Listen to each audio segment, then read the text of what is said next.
Monique, bonjour à nouveau. Oui, bonjour à nouveau Pascal. Aujourd'hui, nous allons parler du CV parfait. Est-ce que ça existe? C'est un mythe ou une réalité? Bon, le CV parfait, je vais vous dire, on a investi beaucoup d'énergie, de littérature et une certaine mythologie donc par rapport au curriculum vitae.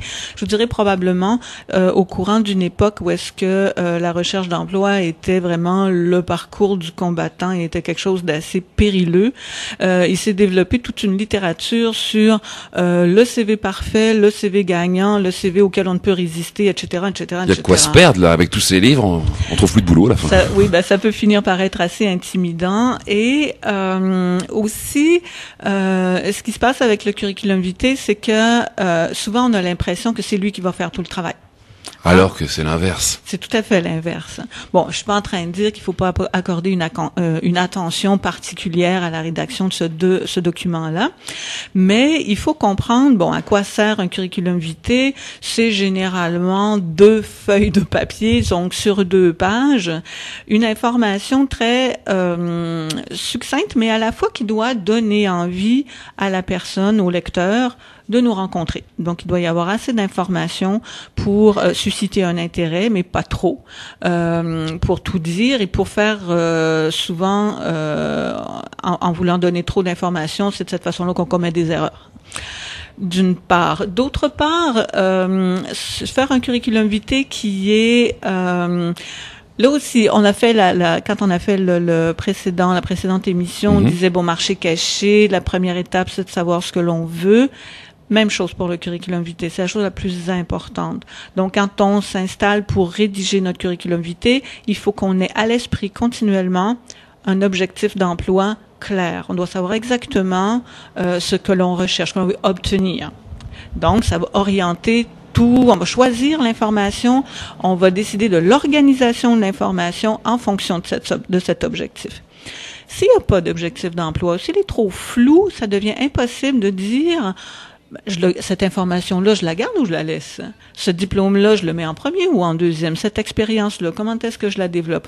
Au cas où, rien de pire quand on écrit un curriculum vitae, de se dire, cette information-là pourrait peut-être servir, donc ça finit par devenir ou bien trop lourd ou un espèce souvent de trucs un peu incohérents et tout ça.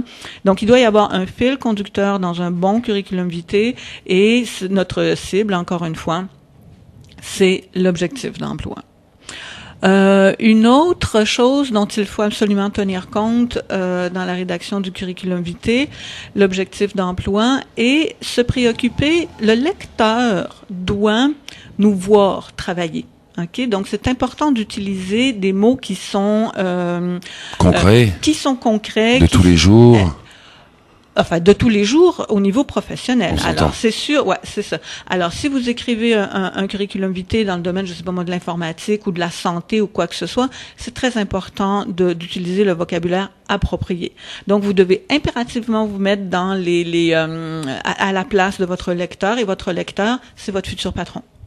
Donc un CV ne peut pas être pour toutes les professions, il n'y a pas de formule magique. Impossible, ça n'a aucun sens. Ça serait trop beau. Oh, puis encore. De toute façon, je ne vois pas à quoi ça servirait.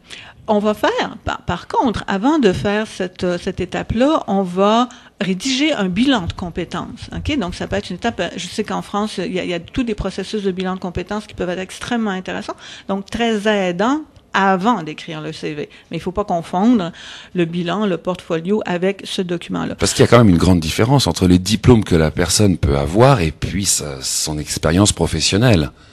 Et c'est important, je pense, l'expérience professionnelle. Oui. Doit-on réellement la décrire dans le CV? Oui, absolument.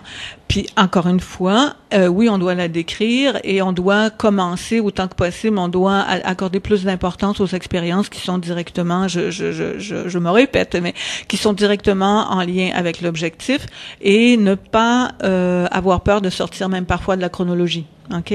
Donc, on dit souvent que on va mettre à peu près 30 secondes à la lecture du curriculum vitae. Donc, c'est très important, encore une fois, choisir l'information, de bien l'organiser. 30 secondes, c'est vrai, mais il faut prendre en considération ces 30 secondes comme pour une première lecture. En 30 secondes, on fait 2 piles. celle que je vais prendre le temps de lire attentivement, et l'autre pile qui va se ramasser dans la filière parce presse. qu'il y a bien des curriculum vitae qui sont plates à lire. Qui sont très ennuyeux, qui sont surtout pas, on n'arrive pas à voir la personne travailler. Donc, utiliser des verbes d'action dans la description d'un poste qu'on a occupé, y aller soit de façon à ce moment-là, soit par ordre d'importance, de responsabilité ou par ordre chronologique. Mais quand on lit, il doit y avoir un ordre logique dans chaque description. Les éléments très importants, donc, à ne pas oublier, on parlera après ça de ce qu'on peut négliger, souvent, bon, la description des tâches plus ou moins détaillées, là, selon les situations, très important. Les réalisations. OK?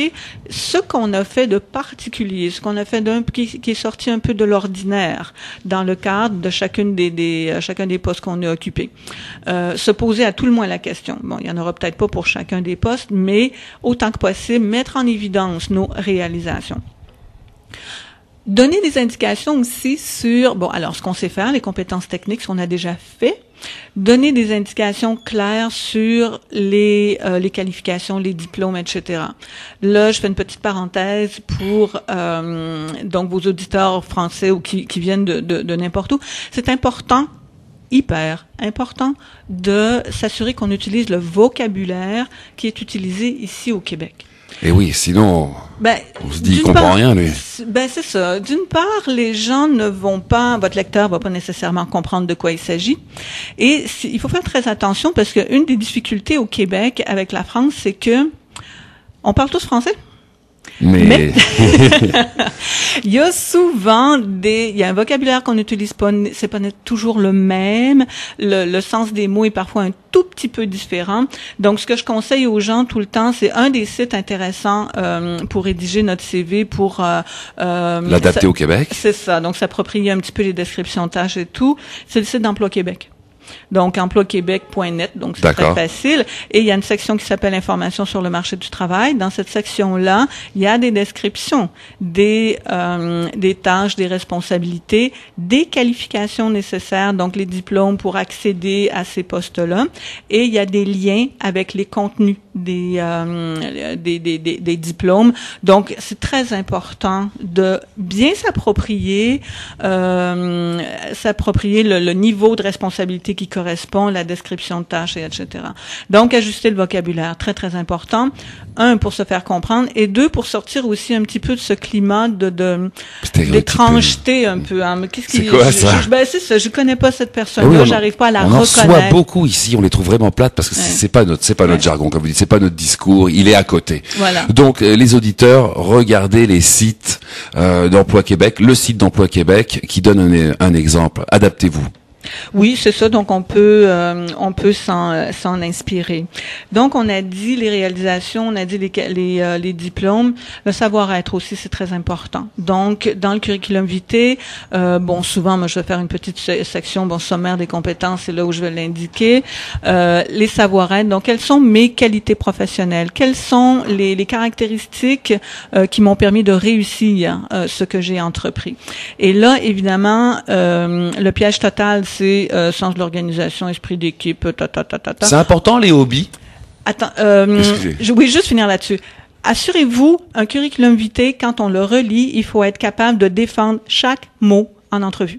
Le piège, c'est d'écrire un peu tout et n'importe quoi, parce qu'on a vu chez le voisin, on a vu dans le manuel en 400 pages le modèle de CV, puis finalement, on parle pas de nous à ce moment-là. Ça, ce serait vraiment une erreur. Tout ce qui est loisirs, intérêts, etc., généralement, moi, je les utilise pas. Je m'en doutais. Si ça peut, si on a la certitude que ça peut aider, ça peut amener plus d'informations. Pour rentrer dans un zoo, si on aime les animaux, par exemple. Voilà, quelque chose comme ça. Merci beaucoup, Monique, pour ce CV gagnant. On a encore beaucoup appris. Ça m'a fait très plaisir. À bientôt. Au revoir.